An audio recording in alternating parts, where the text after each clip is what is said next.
Hi, Eric. Good evening to you. How are you? Well, great. How about yourself? I'm doing very great. Thank you so much for asking. I'd like to say thank you for saying yes to be interviewed today. Before we start our interview, I'd like to introduce myself formally to you and to our listeners. My name is Nicolette. I am the creator of the podcast titled You're Worthless. Read that again. The juxtaposition of your very soul. Now, Eric G. Okay, excuse me. Allow me to introduce yourself to our listeners, and then we can get right into questions about personality, about self. Hello, everyone. We have Eric G here with us. Eric G has administered personality based life coaching for more than 2 decades. He built a successful education company that used his personality typing method to better the lives of more than 20,000 students, parents, and teachers. As the creator of the Utopia project website and the Utopia 16 assessment, he has disseminated his method to over 500,000 users since the website's creation in 2016. Now, his book, The Power of Personality, is the culmination of decades of research and application. Wow, Eric, I cannot tell you how much I needed this conversation, I think, today, Awesome. because I had, let's just put it this way, I've gone through my own spiritual awakening the last 5 years, and hence, that's the impetus of my podcast, looking inwards. And when I was during those times, I felt like I was lost. So it's almost like I had to lose myself in order for me to find myself again. Now, in the process of searching, I went to every method available out there, astrology, personality test, and all those things. So it's so great to have you on, and I would like to pick your brain on some of the questions that I am very curious myself, not just our listeners. So, but first off, before we start, can you share with us first, what was it like growing up as an Eric? Wow. Okay. How was it? It was okay actually. I actually did not have a problem growing up. It was cool. Like even though I know I'm really started getting into the personality typing and all the theories, probably when I was about 14 or 15, and I think that's when a lot of people are trying to figure out themselves, right? Or at least a lot of people are not feeling great about themselves. Yeah. Yeah, and for me, mainly the impetus was just, I felt that I was always surrounded by people, but I didn't necessarily always feel connected with the people I was around. Mm. And even though I might not necessarily I might probably wasn't showing it on the outside, but I was definitely feeling it on the inside. And so I was reading a lot of theories about like different personalities and figuring that out. And that's kind of what led me to kind of just evolving the theories that I read about into my own kind of personality typing methodology based on a lot of my experiences, specifically with my education company. I mean, we would see like 1,000 students a year. So that was quite a bit of like people that you could see, especially the parents as well. So we'd see like the relationship between parent and student and teacher, student, parent, child. And Mm-hmm. yeah, that's kind of where I started developing it to where I eventually wrote my book, which was published earlier this year. Congratulations. Thank you. Okay, so I think during when we were messaging each other back and forth to set up this Mhm. interview, you had asked me to take up my own test, right? And I Yes. remember mine was Wait, a don't tell me. dolphin. Don't tell me. I was going to guess that actually. Yeah, I was Oh, going to guess. I mean, I know it sounds am I a terrible dolphin? because, well, I was, I was going to guess, I was going to ask a couple more Either. questions, but Okay, okay, I was okay, definitely going to okay. put you into that quadrant, right? That path, So just, okay, so well, we can always reverse engineer it. Let's see, because I know there may be instances where a person, an individual, might not just land on a one quadrant all the way. They could be sharing, in the between quadrant 1, quadrant 4, right? But okay, we'll explore that as we go on. So, Eric, what is your backstory? I know 14, 15, you started this, but what has been the journey so far? it was like really random. Maybe that's part of my personality type too. Like I kind of just follow what I'm interested in. So my academic Ah, background was in screenwriting. I went to UCLA to study that.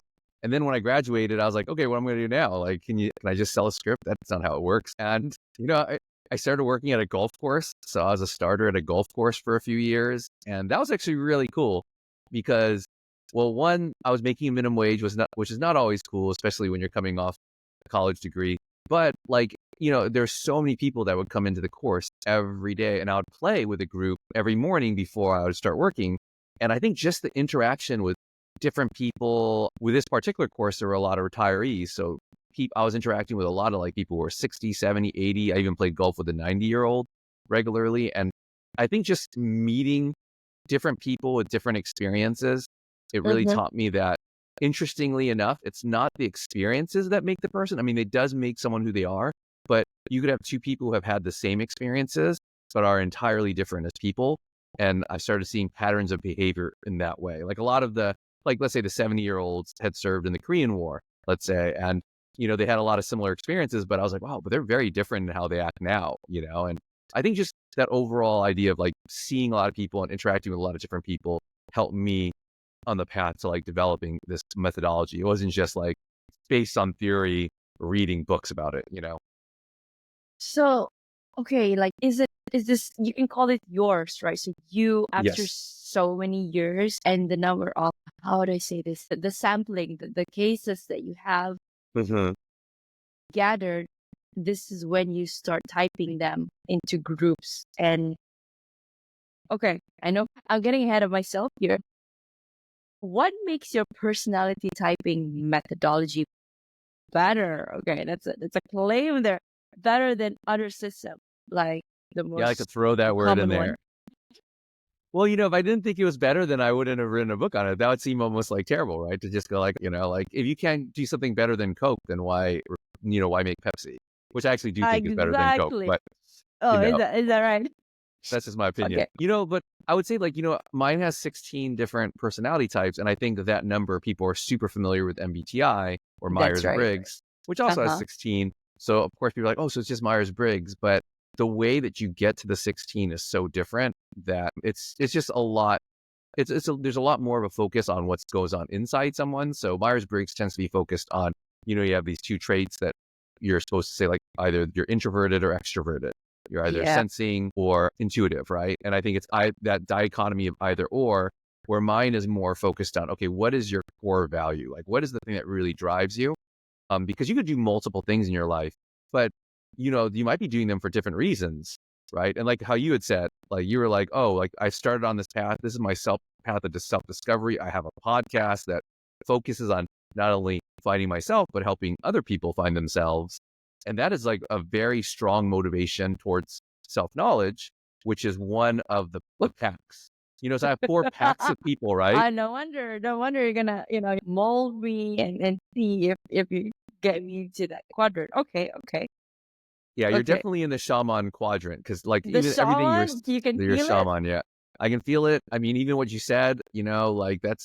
And I was gonna try to guess what animal within that. Now it's gonna sound like I'm making it up, but the dolphin that you said you got is actually part of the shaman pack. So I have 4 packs of people. Let's say they're different quadrants, and then within each pack are 4 animal types, and of course, 4 times 4 makes 16. But each Mm. of those packs, you're gonna be similar if you share a pack with someone because you're going to have the same core value. So like, let's say if you're a shaman and you meet another shaman, you guys are both going to view self-knowledge and discovering yourself as an extremely important part of your life. Whereas another pack might not necessarily view that as as a top priority. They might value safety and security. And sometimes our values can come into conflict, right? If you have a Yeah. personality pack that values excitement versus one that values safety, often excitement and safety are two conflicting things. The thing that makes someone feel excited is Mm. a sense of danger. And obviously the person who prioritizes safety does not want to have any sense of danger at all, really, in their life. So I Yeah. think that's what really separates my methodology, is that it really focuses on that driving force first, and then how the person goes about achieving their goals kind of separates them within the individual path. Wow. Okay, now you got me intrigued because when I went to your website, I took the test and I was just reading a bit of my result. And then I was Hmm. like, okay, now that you've broken it down very, very nicely for me. So can you share with us the personality types? How many are they? and how would you differentiate them? Hi, I'm Nierras, your host of the Your Wordless podcast. Now, if these real raw stories hit home, don't wait. Please follow, like, and subscribe my Spotify and YouTube. For bite-sized inspirational reels, follow me on Instagram, TikTok, and LinkedIn. Don't wait. Your transformation starts today. Thank you, and bye for now. So I would, Quadrant, and then oh yeah, the so animal I would start with the quadrants, or I call them packs, right? Because packs. we have an animal type, so it's easy to remember. So there Okay. are gatherers, hunters, smiths, and shamans. So that's the 4 packs. Hunters. Yeah, it's like right. You'd imagine like a medieval village, right? You'd have a village where you'd have the majority of the people would be gatherers, right? Because you need more That's gatherers, and that's kind of right. what turns out in real life. Like about half the population are gatherers, and that's good.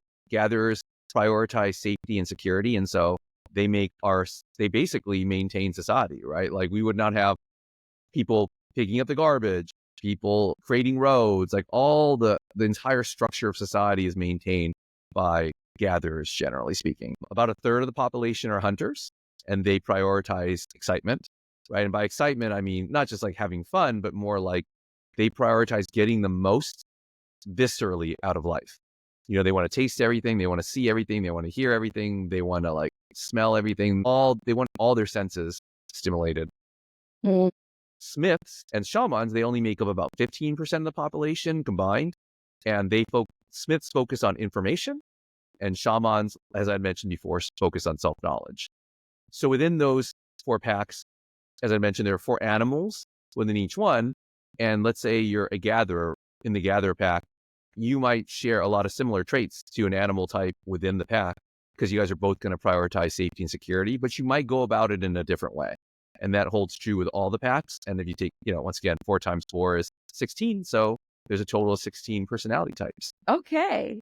Okay. I am so intrigued. So Smiths are the one who seeks out or pursues information. And then the shaman are the ones that, that's more, I would say, more in the path of towards that journey of, looking inwards, trying to find out what's the meaning of life. What are we here for? What's our purpose? Is that what you're saying? Yeah. A Smith might also look for the meaning of life, but in a much more objective sense, right? So I know self-knowledge and information seem Uh-huh. similar, and they actually Yeah. are to a certain extent. They're both really abstract concepts, right? How I Right. feel and how I think are both abstract things that are invisible and people can't see. That's I think right. Smiths are more along the lines of like they might search for the meaning of life, but in a very pragmatic sense, like in a philosophical sense, like what Right.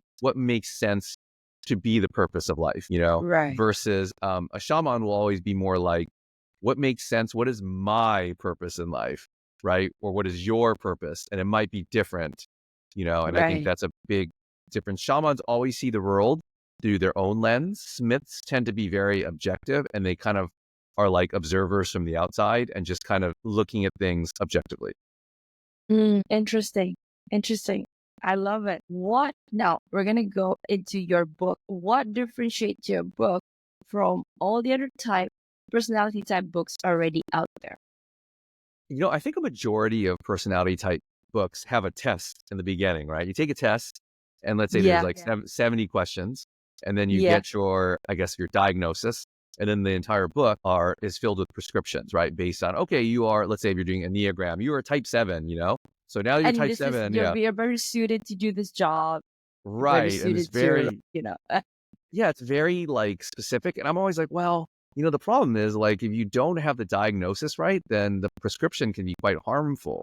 Right. And I Mm, feel like a 70 question test is not always, it's pretty cookie cutter. You could have a fantastic test. I feel like I have a great test on my website, but oh you yeah, know, you got me thinking right there through the yeah, I'm like, steps. Okay. yeah, but I mean, even then, it's still just a test is just a test. Like, really, Yeah. the final arbiter should be yourself, right? And I think the way that Yes. my book is written is designed to teach the reader how to become the test. So it goes over the entire methodology so they can kind of figure out the people in their lives, because that's probably an easier task at first. It's a much easier to personality type someone that you're close to Yeah. than Yeah. yourself. That's than right. ourselves. Oftentimes we can kind of deceive ourselves. Yeah, So that's kind of what sets my book apart. I think it teaches people to be the test versus just a bunch of prescriptions. I love it. Now, why do you think some common pop psychology ideas like extroversion, introversion, birth order, and type A are overblown or worse? I mean, I think the big thing is, when I was mentioning the packs, right? And I had mentioned that the gather pack makes up about half the population. So I think when yeah, you have a specific group of people that make up a large I part never of the population, saw it that way. It's actually can we say like it's a pyramid? yeah, I mean, it's very like like anytime you see like the average person, they're probably Mm. going to be a gatherer, and so they're going to carry The those first person that values. came to mind when you said gather would be my dad Was he very because he like, okay, you need to values, safety and yes, he security? Was he like, you got to have values a practical security. job? Oh my God, yes. And Yeah, I'm a gather. Asian, so Oh yeah. Did he push you into the math education, getting a sciences? good job. Exactly. And You should no, be I like, took the easier route, accounting, or exploring psychology right now and talking to people. So yes, sorry for cutting you off. You were saying, oh no, no, that's so funny because accounting is a very gatherer job, and they're great at it because it's all about they're very detail oriented, structured, yeah, responsible, organized, and I feel like you need that to be a great accountant. But of that's course, we're right. not all like that, so we can't all be great Maybe accountants. I And started off like that as a gatherer, and then right now, the fire within me, it's like, no, I gotta go be with the dolphins or be with the yeah, sea. that just means like it's like one of those things where if you're left-handed when you're born, and then someone just Which I forced you to use am. your right. All right, I'm a so lefty.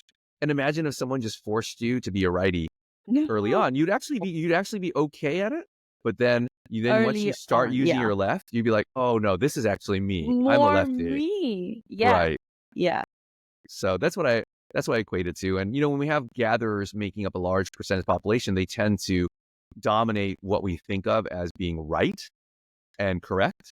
And I think when we think of like those pop culture things like, birth order, that's an easy one to kind of debunk because everyone always thinks, oh, you have the oldest child. They're going to be responsible and organized, and they're basically going to act like a second or third parent, right? But, that's only if your oldest sibling is a gatherer because gatherers are all about authority because authority gives you safety, right? Because it gives you a sense of structure. So if a Yeah. gatherer is your oldest sibling, then they're definitely going to be like, hey, I'm the oldest. You listen to me, but it'll also be my duty to keep you safe and be responsible for you. But if your older sibling is not a gatherer, then they are definitely not going to act that way no matter what. And it's so easy to see, like my own family, my oldest sibling is not a gatherer. My sister is a hunter. Hunters love excitement. So I didn't Yeah. grow up thinking my older sister is as a place of authority. I grew up thinking, oh, like my older sister is fun to play with. And we would always have like different games and get into trouble quite a bit because she was pretty adventurous. And then not only that, but when we'd get in trouble, since she's a hunter, she'd find some way to try to blame it on me. And so much. She's like, I don't know. She'd tell my parents, I don't know why we did this. Eric wanted to do it, and I just followed him. You know. And So when you were saying all of those things, right? Like a thing popped into my head. Like, so can somebody be a hunter and then they move on to it maybe evolve to a smith or to dolphins? Right? I don't. They can change based on the circumstances they have or where they are at a certain point in. You know, I don't believe that people change, and I say this quite a bit. I don't believe that people change. I think we grow. We do grow. Yeah, but you can also grow into a worse version of yourself, right? So you can grow into a better version or a worse version based on what you do. And I think the problem with believing that people can change, usually the people who want to believe that, it's not about changing themselves. It's more like they want to believe people can change so they can change the people around them to be more like them. And I feel like I've found that quite a bit. Like parents are like, oh, my kids can change. And I'm like, I don't think your kids can change, but that means that you're going to force them to be something they're not. And Mm, that's probably not the greatest. So I think when people do honestly feel like they've changed, it's really more throughout the course of their life, they have learned more about themselves and become more familiar and more in touch with who they really are. And yes. thus, in a sense, they haven't really changed. They've just found out who they really are. So I think that's where that comes about. But I don't think that people can go like from, like, like let's say you have a hunter and hunters love excitement and they're like Like, the one. like when we were, at least when I was younger, I was like always want to be trying out new things every Mm. week. And then right now I'm like, okay, I'm done with that. I'm in my 30s, so I'm in the pursuit of, knowledge, self-knowledge. Yeah, Yeah, just, maybe those new things that you're trying out though was you seeking out what you really love, right? Like, or you're like kind of in a way you are figuring out yeah, yourself, right? You're like, oh, like exactly. you might not have interpreted it that way when we might, Mm-hmm. as when you're younger, right? Like we don't know why we do the things we do because we don't really reflect on it when we're young, but when we're older, we're like, wait, That's why I did that, Eric. oh, is it? Is Maybe it? I don't that's know. why. Yeah, It yeah. I sounds mean, like, believable. yeah, because because well, I've always had this notion that okay, these are the time that you go out there and just try different things and seek what really aligns with you. And then 30 is when you start really sitting with yourself and okay, what am I gonna where am I gonna after this? But then I'm also a big believer of pivoting, and it's about self-development, like self-growth. As you grow within and as you grow to know more about yourself, you can change your okay. And but this is not because of external forces forcing you to change. It's you changing because you've known something that maybe you want to be of service, so you found your higher calling, and you want to align it with your truest, highest version of yourself. At Yeah, I least like that's what that. I, yeah. No, I like that idea. It's not really, it's change. It's more like developing, right? Just developing Yeah, into the yeah, best okay. version of who we can be. It sounds like that, which Yes, I developing. mean, Yeah, I think it's a better way to put it, developing, because we're always, or also evolving, because we're, right. as a human species, we're always evolving. So, okay, we're on the right trajectory. No stuff. Because when you said that you can actually grow into the worst version of yourself, like I never see it that way, you Yeah. know? I think we grow into worse versions of ourselves the further we become disconnected to who we truly are, right? Or because each Yeah. personality has a worse version. Like for every person's responsible, upstanding, dutiful, organized, structured, authoritative individual, that Mm. person at their worst can also be a fascist. They can be overbearing. They can be domineering. They can be your typical mansplaining, like I'm right all the time and stubborn, right? And I think we have to appreciate that that is a weakness of ours because oftentimes our strengths come from those weaknesses and there's a kind of balance between the two. And I think as long as we accept it, we can kind of learn to like work on those weaknesses. Like I know growing up, my weakness for my personality type is that I get super enthusiastic about stuff and I start it and maybe And then not you always finish it. don't finish. Yeah, it's like throwing up a bunch of balls in the air and then just I wait and then they all It's fall because I'm not relatable. like, Yeah. oh, is it? Yeah. Yeah, yeah, yeah. So, Yeah. So okay. I had to be conscious of that. So I'm really conscious of it now. I'm like, okay, if I start something, I need to at least finish maybe half of the things that I start. You know, I got a sausage maker and I have a still at my house, and I have yet to make Oh my alcoholic gosh. beverages, and I have yet to make like the sausages. So I've still got to use those stuff and follow through with that. So that's on my list. But It's a reminder for you, Eric. Maybe this conversation is a reminder for you to start using those not the holidays coming up, right? I can make some rum for the holidays for New Year's. Right. Okay. Now, the more important, or shall I say, sought after question: how can knowing your personality type help in romantic relationship? Uh, Becoming a podcast host was a natural extension of my second act. Now, after spending 15 years in the corporate world, I've transitioned to helping individuals overcome challenges like navigating tough relationships, career burnout, and aligning their mission with their soul's calling. By certifying as an RTT hypnotherapist and a lifestyle coach, I've made it my mission to empower people to recreate the life they deserve and building a supportive community through my podcast. Now, let me ask, are you facing challenges like struggling to reprogram your mind to attract wealth, weight issues that feel like a constant yo-yo, insomnia or restless nights from daily worries, or just a lack of confidence in public speaking?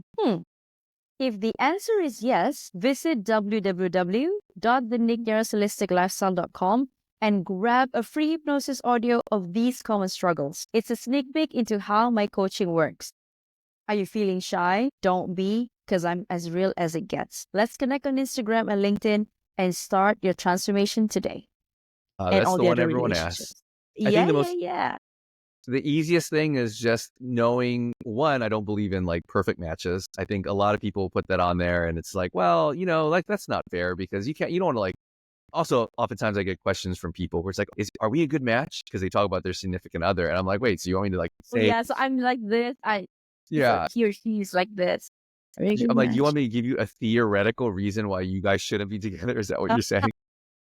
But it's super helpful though, right? Because if you know what personality type you are and you know what personality type your significant other is, or like people you're maybe pursuing, you can at least say that there's going to be a consistent amount of positive things and negative things based on the types, right? Like if you're, let's say, a fox personality type and you are paired up with a bear personality type, which is actually a pretty good pairing, they're going to be, but they're still going to have conflict, but it's going to be consistent between bears and foxes. But there's also going to be very consistent positives. And I think as long as you're okay with the negative aspects of it and you're not going to try to change your partner, then I think that's perfect. Then the relationship is cool. But if you're not okay with that, then you probably shouldn't be in that relationship, right? Right. What's a good dynamic? I wouldn't say best, good dynamic for a in when you're working with somebody. So who's a boss, and then you have your team members. Like, what's a good dynamic? In terms of personality typing. Yes, in terms of personality type. I think it's good when bosses know what their personality type is in terms of the Mm, dynamic, because it enables them to know, okay, I don't have to lead in the way that people probably tell me to lead. I can lead in the way that's best for me, because I think every personality type can be a great leader, but right. they're not always going to lead in the way that people might expect. The most common type of leadership people think of is the quote unquote alpha, who's domineering and kind of tells people, I don't want to say bossy, that's a pejorative, but I think Mm-hmm. it just tells Yeah. people what to do and is very organized and confident and very straightforward. Right. But that's Mm-hmm. not everybody leads that way. And I think there are certain people lead maybe like have a softer touch. They lead more based on like understanding the feelings of the members of the community. There's others that just lead based on what's the best strategic plan for their company, right? Like they have a great Yeah. plan, and for them, it's more just communicating it to their, I would say followers, but communicating it to the people under them. So I think in Yeah. terms of dynamic, I think the more leaders understand their own leadership style, or the leadership style that fits best for them, and also maybe the learning style that fits best for the people under them, I think that can all help to make a more productive workspace. Brilliant. Brilliant advice. Thank you for that. Once I set up my own company, I would be sure to ask them to take this test up assessment. Okay, what are you working on currently? All right. Right now, I'm actually considering starting a podcast based Oh, you on, should. You should. yeah, I want to interview people about the romantic angle, right? Because that's not necessarily my professional experience. My Please professional have me experience on. is, yeah, and I'll just ask you questions. As long as you're very honest, it would be like, okay, I want to figure out so I want to Honesty is the already best know policy. for sure, like, because it's the truth, right? Like, you just got to let it come out. I want to know how people feel about love and romance and sex, and while already knowing what their personality type is. So it's a little bit of a Yeah. research for me. So then I'd Mm-hmm. love to write a book specifically on those Oh, things, yes. right? Because my book is I more of a general kind of like figure out what people are. And so this book would be more like, now that you know what people are, like this is probably how they're going to view love and sex and romance and those kinds of yeah, things. exactly. Yeah, I that'd be love my that. next project. Yeah. I look forward to that. Seeing your name in Podmatch, and then okay. Okay. I wanna let's circle back to now that we've interacted for about half an hour. So I know that I leaked the answer earlier on. Yeah. So had you not known that, what would you see me as, and what are my strengths and weaknesses based on the interaction what you've gathered so far? I love that you said, let's circle back to that, because every shaman, they pretend like they're So really that's a interested. Yeah, buzzword that right. I Yeah. was in consulting before, and all these Let's people put a you pin and then throw go back. this. Well, I was going to say, because most shamans like to pretend like they're really interested in other people, and they are, but they're really interested in themselves, right? They're like, okay, that's great. I'm glad that I learned about you, but You now let's just talk called about me out. me. You just Let's talk about called me. me out. Yeah. Pretend. The You word know, pretend. I'll be honest. Can I ask one question? Would you Yeah, say that you please. were growing up, were you a good student? Like, because you felt like you had to be a good student?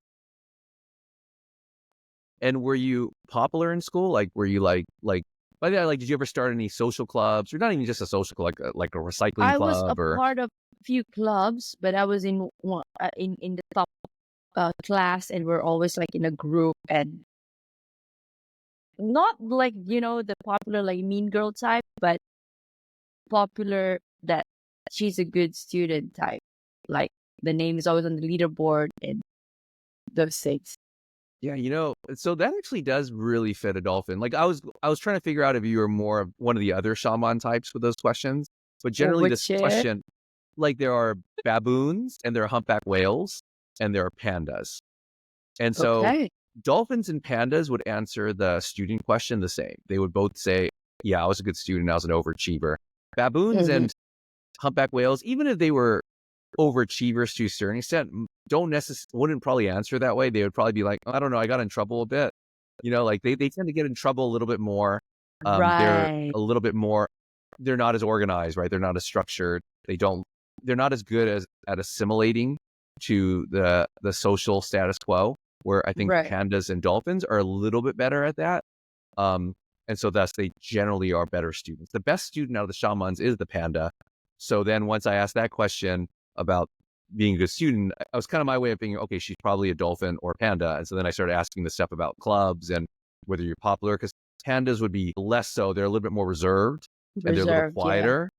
Right. Whereas a dolphin is going to be much more social, especially in school. They'll like maybe lead clubs or be part of a lot of clubs, and they're going to be like Yeah. They a lot of always go in friendly. packs as well, right?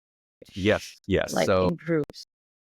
yeah, so it seems like the questions, the way you answered those, like, because once again, the test is not always right. Like, you could have easily That's true. been another shaman, but Yeah. you probably are a dolphin. Like, you're a dolphin just from your answers. Okay. Well, thank you. Thank you for that, Eric. I love it. Okay. So you're working on your you're thinking of doing a podcast yourself. And then what is next for you? That is probably, well, aside from that, and then leading up to the book, that would be awesome. That I'd have to send over to my agent and say, hey, would anyone be interested? Do you think you'd be interested, or do you think anyone would buy this book on romance? I think I generally people are would. I super would. I interested in think that. you'd Yeah. hell. I think it's gonna be the rave. People want to be, because all this. People get tired these days with all this. It's so hard to date in this right now day and age, and Mhm. everybody's just trying to grasp anything that they can, whatever knowledge they have out there. Especially you're scrolling, you have all these feeds coming up on your the post coming up on your feed saying red flags. If a man does this, if a woman does this, kick them to the curb and whatnot. And yeah, it's a juxtaposition, I would say. We're searching for answers, but at the same time, you kind of know that the only answer is within. There are Yeah. things that you tolerate, and there are things that you will not tolerate, but still you're seeking it externally. It's do you see the dilemma here? Yeah, no, it's tricky. It's kind of the same. Well, it's the internet, right? It's like the internet gives us Yeah, access to more information than we've I ever know. had access to, and yet Yeah. people are so insular, and the internet basically makes them insular and narrow. And it's like, no, Huh? I'm only know this amount of information, but the problem is they think they know a lot of information, right? Even though the internet really should give them access to a lot of information, we just don't do it. It's like, everyone has like different streaming services. Like, I have like 4 or 5, even though, to be honest, Netflix You don't get me only on use this. one. You They're only not really need mine. one. Well, they're Oh, not mine. I use other people's. Like, I think I yeah, only yeah, yeah. have probably 2 that are Okay. are actually mine. Right. But you have all these But streaming services. how Yeah. much time do you actually spend watching them? I don't think you watch that much. Like, right now, like I'm considering to, cut my Netflix subscription because I don't really have the time to look at it, but I'm paying. Yeah, Um, I don't. I go back and forth, but I just think it's funny that that sometimes you'll just be on the streamer and just be like looking, and you won't even actually end up watching anything because the no, choices the are whole so hour, overwhelming. yeah, it's just on trailers alone. Right. Exactly. And then By the time it's already 11, you're like, okay, that's my mom right there. I just, And I that's just like, and that's probably how it is, like in couples with online or people trying to couple up and find like love online. It's probably the same way where it's yes, like people are so like inundated and they have all this information, but not really, right? And like it's kind of the similar as you're doing streaming service and you're trying to find what you want, but really at the end of the day, you don't know what you want to watch. And online dating, you don't know what you really want from the other person, and all these choices don't help in that decision making. It just makes it more overwhelming, right? Because it doesn't exactly. really get to the whole core, which is not anything external. It's all about you, right? So if people just spent more time reflecting and figure out what do they really want and what really makes them happy, then maybe the Yeah. decision making would be a lot, I want to say a lot easier, but a little bit easier. And definitely knowing the personality type will help, I would say, because that makes you think that, okay, you list out all your strengths and your weaknesses, and then you're laser focused into who or what exactly are you trying to pursue Right. in 100%. the path of Yeah. evolution. I mean, knowing that Yeah. you're a dolphin, that leads into a certain path. Like I could tell you what the theoretical good matches are for a Okay, let's see. dolphin, you Let's know? see. Yeah, I want to hear it. I mean, I would say like the theoretical good match for a dolphin is an owl, and it's not a shaman, It's a Smith.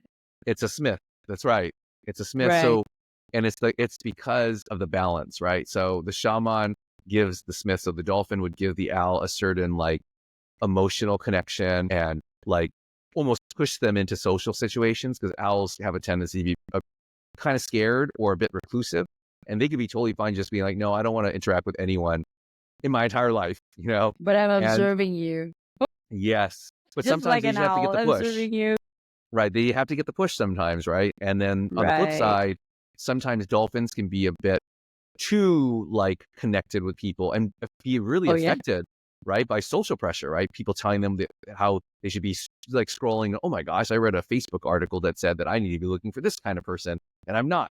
You know, where an owl is a lot more like detached, right? Like an It's owl will be just like, no, you're just be yourself and just look at it objectively, and like this is just information. Don't buy the BS that everyone else is saying. Like you just got to be like connect with the true you, and so that's what an owl would give the dolphin. So generally speaking, they would be able to come from different areas of the spectrum while Mhm. also being able to still communicate and understand each other, which is the most important thing for any relationship, right?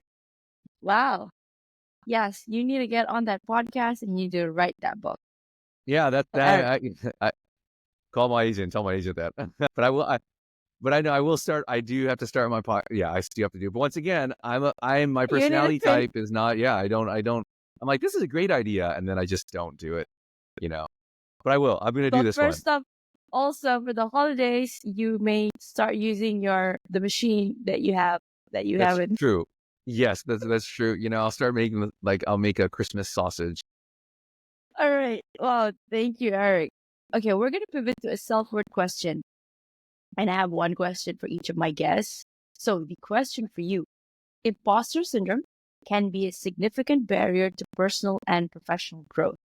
Can you share an experience where you faced imposter syndrome and how you overcame? Yeah, I mean, when I was 13 or 14, and this was in the early to mid 90s, growing up being 13 or 14 at that time, like I was like sagging my jeans. I was wearing my jean size was like 38, you know, when I was Huh? probably like a Wow. 27 or 26 at that point, because I was like young, right? And still in shape. And yeah, my dad used to call me a poser all the time. He's like, why are you such a poser? Like, why are you wearing all this like, why are you doing that? Like sagging jeans and Vans, like the big sweaters that are way too big. Like, yeah. So I think at the end of the day, like that actually did push me more towards, you know, learning about who I really was. Right. And that would be an instance where I was like, wow, like, you know, at a certain point, I was like, yeah, why am I trying to dress and be like what everyone else is saying I should be like?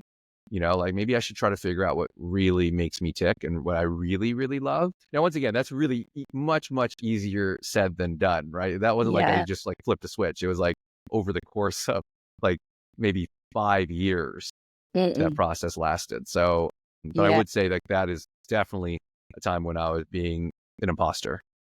Thank you. Thank you, Anna. Like you mentioned earlier on, we're all in the process of finding ourselves during our younger days.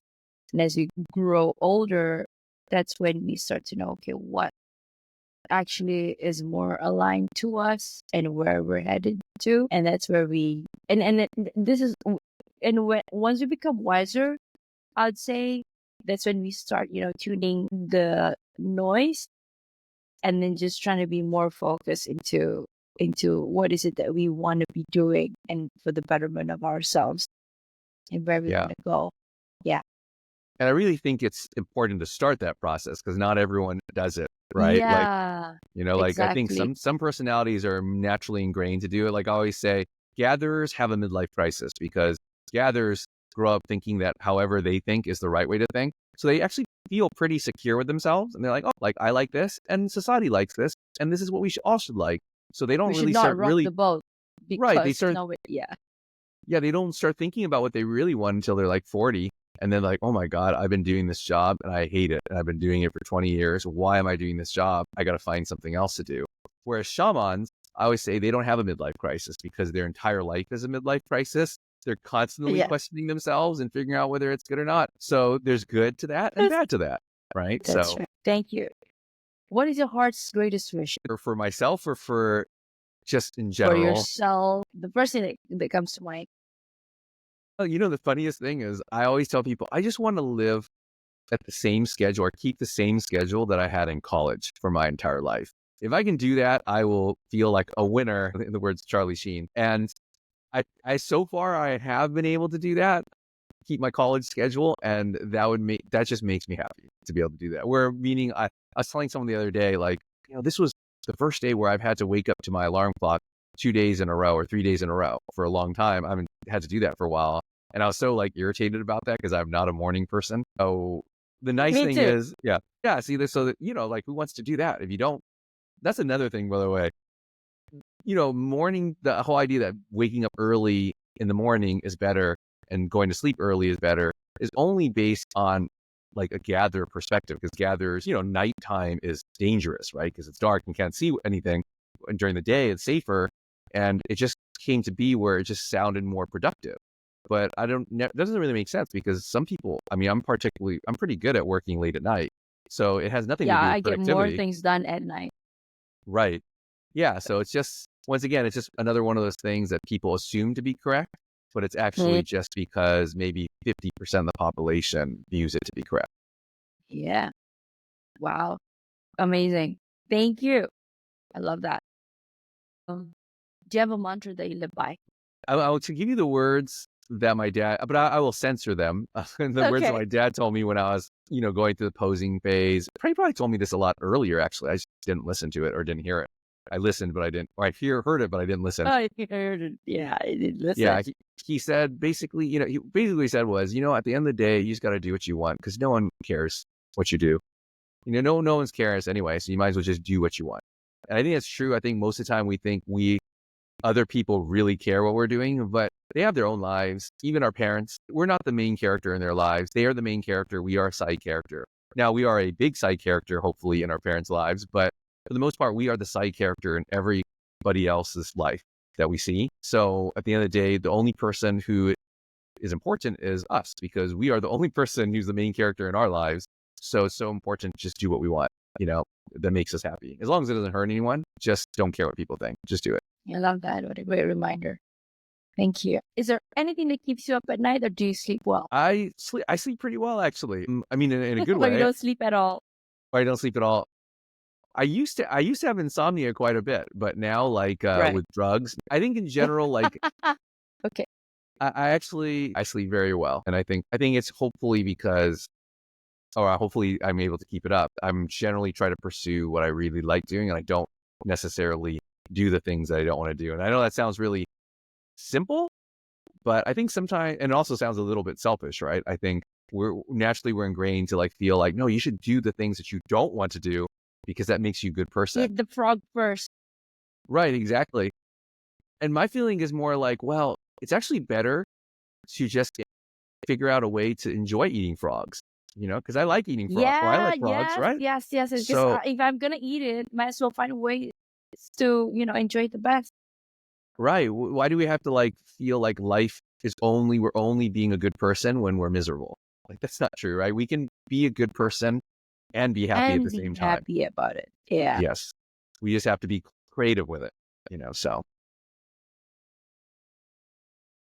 Wow. Wow. Okay. This turned out to be a mini therapy and mini coaching session for me. I love it. I love every episode that I'm on. Right, Eric. So if you could create a quote right now for you to leave to the audience listening and the world as your legacy, what would it be? Find your anchor first, then explore. And I just mean that metaphorically. So find who you are first. And then once you're set in that, then you can kind of explore the different strengths from people from different personalities. But don't let them tell you what to do first, because otherwise you'll never have an anchor and you'll just be like blowing in the wind. Or not blowing in the wind, but I guess blowing in or being tossed around the ocean, So that find your anchor. Never work your way. Woo, okay. How can people reach out to you? You can find me on, I'm really bad at social media and stuff, but I do have a website. I have two websites, which is random. I think you definitely You know have one of them because you LinkedIn. took the test, right? I have LinkedIn. You can find me Yeah. on LinkedIn. I'm on Instagram at the name of my book, The Power of Personality.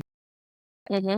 And then, which is also the book right there over my left shoulder. And you can Right. find me at utopiaproject.com. That's YOU, utopiaproject.com, where you can also take the test if you want to figure out what animal personality type you are, with the disclaimer that it's just a test. And if you really want to know, you should buy my book and read it. Not because it's like funding my retirement, but because it'll fund your happiness, right? It'll make you happier to know who you Yes. are. Because And you're then you more can also aligned. find my life coaching at projectutopia.com. So if you just flip it, then that's my other website. And people might ask, why do you have two websites? It's because the first one I created as an article-based website, and now I have a life coaching one. So there's two. Brilliant. Brilliant. Well, there you have it, everyone. You've just heard an inspiring journey and incredible wisdom from Eric G. Thank you for sharing the work you're doing to uplift others and make a lasting impact. Despite the challenges, you're paving the way for others, and your dedication is a true testament to resilience and purpose. For our listeners, this has been another thought-provoking episode of Your Worthless. Read that again. The juxtaposition of your very soul. Now, if you've ever felt worthless, know this, you're not alone. But here's the deeper truth. If you were truly worthless, why would your soul choose to be here, in this exact moment, in this lifetime? Your soul traveled from the infinite, not just to exist, but to matter. And for that reason alone, you are worthy. And with that, I'd like to thank Eric G for joining us today, and to all of you for listening. Until next time, I'm Nierras, your host. Keep shining, keep growing, and remember, you are worthy and you are enough. See you in the next episode. Thank you, Eric, for your time. Thank you so much for having me.